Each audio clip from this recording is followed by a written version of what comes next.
आप किसी को देखते हैं और आपके मन में उसके लिए आकर्षण पैदा हो जाता है। दूसरे ही क्षण आप किसी और को देखते हैं और उसके लिए आपके मन में घृणा पैदा हो जाती है। ऐसा क्यों होता है?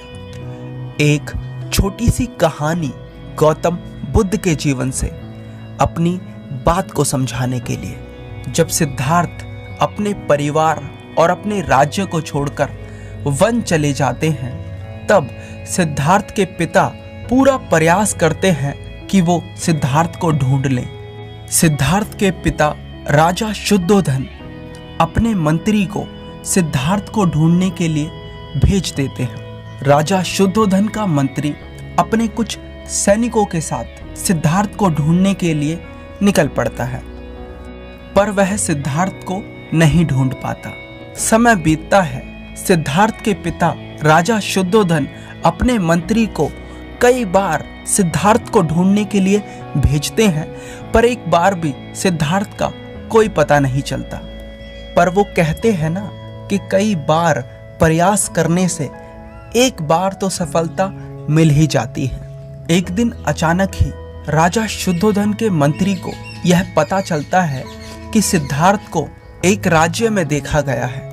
राजा शुद्धोधन का मंत्री सूचना पाकर तुरंत उस राज्य में पहुंचता है और सिद्धार्थ को ढूंढ लेता है। वह सिद्धार्थ के पैर पकड़ लेता है और सिद्धार्थ से कहता है, आपका पूरा परिवार और आपका पूरा राज्य रो रहा है आपके लिए, कृपा कर मेरे साथ चलिए।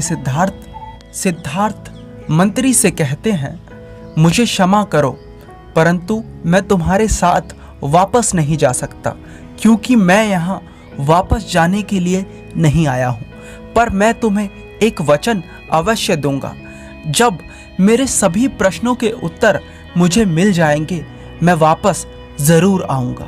राजा शुद्धोधन का मंत्री सिद्धार्थ की बात मान लेता है और वापस चला जाता है। समय बीतता है और सिद्धार्थ को आत्मज्ञान की प्राप्ति होती है। सिद्धार्थ ने वचन दिया था कि जब उन्हें आत्मज्ञान की प्राप्ति हो जाएगी तो वो वापस अपने राज्य अवश्य जाएंगे।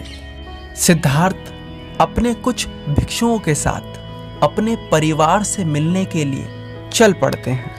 रास्ते में एक नगर पड़ता है। सिद्धार्थ वहां रुक जाते हैं। सिद्धार्थ के आने की सूचना राजा शुद्धोधन को मिलती है। राजा शुद्धोधन अपने मंत्री और सिद्धार्थ के सारथी चन्ना को सिद्धार्थ को लेकर आने के लिए भेजते हैं। राजा शुद्धोधन का मंत्री और सिद्धार्थ का सारथी चन्ना दोनों बुद्ध के पास पहुंचते हैं। अब सिद्धार्थ नहीं रहे हैं, अब सिद्धार्थ बुद्ध हो गए हैं। दोनों बुद्ध के पास पहुंचते हैं और उन्हें प्रणाम करते हैं। इतने में ही सभी लोग देखते हैं कि उनके समक्ष एक बहुत सुंदर स्त्री आती है। उस स्त्री का नाम आम्रपाली होता है। वह वैशाली की नगर वधू होती है। यह कहा जाता है कि उस समय दूर दूर तक उससे सुंदर स्त्री और कोई ना थी। जैसे ही वह स्त्री सभी लोगों के समक्ष पहुंचती है, सभी लोग बस उस स्त्री को देखते रह जाते हैं। सभी लोगों के चेहरे के हाव भाव बदल जाते हैं, मानो सभी लोगों को उस स्त्री ने अपनी सुंदरता से बांध लिया हो, सिवाय बुद्ध को छोड़कर। सभी लोग एकटक उस स्त्री को देखते रहते हैं। वह स्त्री अपने पुत्र के साथ आती है और हाथ जोड़कर प्रणाम करती है। वह स्त्री बुद्ध से कहती है, बुद्ध, आपकी कृपा से हर जीव का जीवन सुधरा है। मैं चाहती हूँ कि आप मेरे पुत्र पर भी कृपा करें। यह बड़ा होकर आपका भिक्षुक बनना चाहता है, आप इसे आशीर्वाद दें।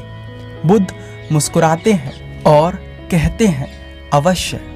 वह स्त्री कुछ समय बाद अपने पुत्र को लेकर वहां से चली जाती है। उस स्त्री के जाने के बाद बुद्ध के सभी भिक्षुक और राजा शुद्धोधन का मंत्री और सिद्धार्थ का सारथी चन्ना सभी लोग बुद्ध से पूछते हैं, बुद्ध, जब वह स्त्री आई तो हम सभी अपने मन पर काबू ना पा सके और हम एकटक उस स्त्री को देखने लगे, मानो हमारा रोम रोम उस स्त्री की तरफ आकर्षित हो गया। पर आपके चेहरे पर तनिक भी बदलाव नहीं आया, आप तनिक भी उसकी तरफ आकर्षित नहीं हुए। ऐसा आपने कैसे किया? क्या आप उस स्त्री की सुंदरता की तरफ तनिक भी आकर्षित नहीं हुए? बुद्ध कहते हैं, जिसे तुम सुंदरता कहते हो और तुम उसकी तरफ आकर्षित होते हो, या जिसे तुम कुरूपता कहते हो और जिससे तुम घृणा करते हो, ये दोनों ही विकल्प तुम्हें कहीं नहीं ले जाते। जिस सुंदरता की तरफ तुम सभी लोग आकर्षित हुए वह एक ना एक दिन ढल जाएगी, पर जिस सुंदरता की बात मैं करता हूँ वह अमिट है, वह कभी खत्म नहीं होगी। जिस व्यक्ति के लिए कुछ सुंदर नहीं है और कुछ भी कुरूप नहीं है, वह व्यक्ति वास्तविकता को देख पाता है। सुंदरता वो नहीं जो क्षणिक है, सुंदरता तो सदैव रहती है। मैं चाहता हूं कि तुम उस केंद्र तक पहुंचो जो तुम सभी के भीतर है। अगर तुम उस केंद्र पर रहना सीख गए तो ना तो कोई सुंदरता तुम्हें अपनी तरफ आकर्षित कर सकती है और ना कोई कुरूपता तुम्हारे भीतर घृणा पैदा कर सकती है। मैं जानता हूं अब आप सभी का सवाल सिर्फ ये होगा कि उस केंद्र पर कैसे पहुंचा जाए। मैं आपसे कहना चाहता हूं, देयर इज नो शॉर्टकट, कोई शॉर्टकट नहीं है। आप 100% वहां पहुंचेंगे, पर कोई शॉर्टकट नहीं है। आपको लगातार प्रयास करना होगा। क्या करना है आपको, मैं आपको बताता हूं। आपको खुद के साथ समय बिताना है, आपको खुद को जानना है। आप जिस भी व्यक्ति के साथ समय बिताते हैं, आप उसको ज़्यादा और ज़्यादा जानने लगते हैं। मैं चाहता हूं कि आप अकेले में अपने साथ समय बिताएं, खुद को जानने का प्रयास करें। अब आप उसे ध्यान कह सकते हैं, माइंडफुलनेस कह सकते हैं, या फिर सिर्फ एक ऐसे व्यक्ति की संगत को एंजॉय करना कह सकते हैं जिसके जैसा इस दुनिया में और कोई नहीं है। अगर आप लगातार प्रयास करते हैं तो आप 100% वहां पहुंच जाएंगे। बस ज़रूरत है लगातार प्रयास करने की। धन्यवाद।